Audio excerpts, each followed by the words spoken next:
गेल्या पुरामुळे बीडच्या गेवराई तालुक्यामध्ये राक्षस भुवन या ठिकाणी शनी मंदिर पाण्याखाली गेलेलं आहे। नदीकाठच्या अनेक गावांचा पुराच्या पाण्याचा फटका बसलाय।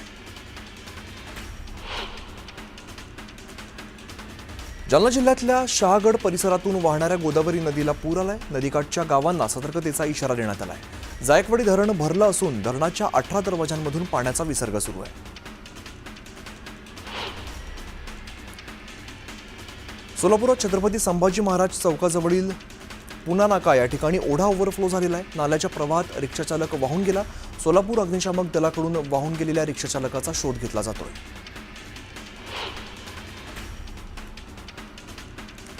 10-12 दिवस थांबलेल्या पावसाचं पुन्हा धाराशिव जिल्ह्यामध्ये आगमन झालेलं आहे। परतीच्या पावसामुळे धाराशिव जिल्ह्यात धुमाकूळ घातलेला असून जिल्ह्यातील काही भागांमध्ये पाणी साचलंय, तर संपूर्ण सोयाबीन पाण्यात गेल्यामुळे शेतकरी पुन्हा अडचणीत सापडलाय।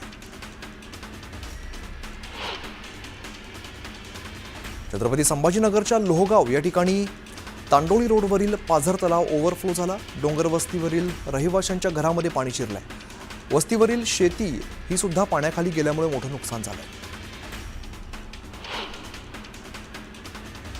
जायकवाडी धरण साखळीमध्ये मुसळधार पाऊस सुरू आणि अशामध्ये धरणातून 1,03,372 क्युसेक पाण्याचा विसर्ग सुरू करण्यात आलेला आहे। धरणाचे तब्बल 27 दरवाजे उघडण्यात आले, त्यामुळे गोदाकाठच्या नागरिकांना सतर्कतेचा इशारा दिला आहे।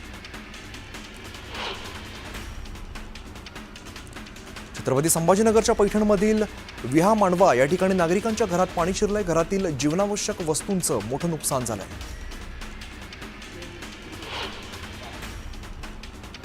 पैठणच्या हर्षी शिवारात ढगफुटी सदृश्य पाऊस झाला। जोरदार पावसामुळे हर्षी परिसरातील नदी नाल्यांना पूर आलाय।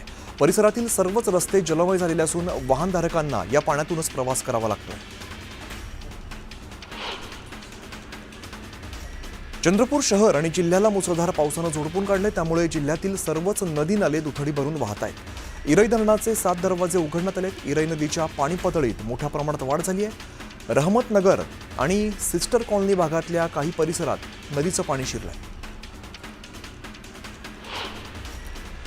भंडारा जिल्ह्यात मागील 3 दिवसांपासून पडत असलेल्या मुसळधार पावसामुळे वैनगंगा नदीच्या पाणी पातळीत वाढ झाली, त्यामुळे धरणाची पातळी नियंत्रित ठेवण्याकरता धरण प्रशासनाकडून गोसेखुर्द धरणाचे 19 दरवाजे अर्ध्या मीटरनं उघडण्यात आलेले आहेत। त्यातून 81,224 क्युसेक पाण्याचा विसर्ग करण्यात आला आहे।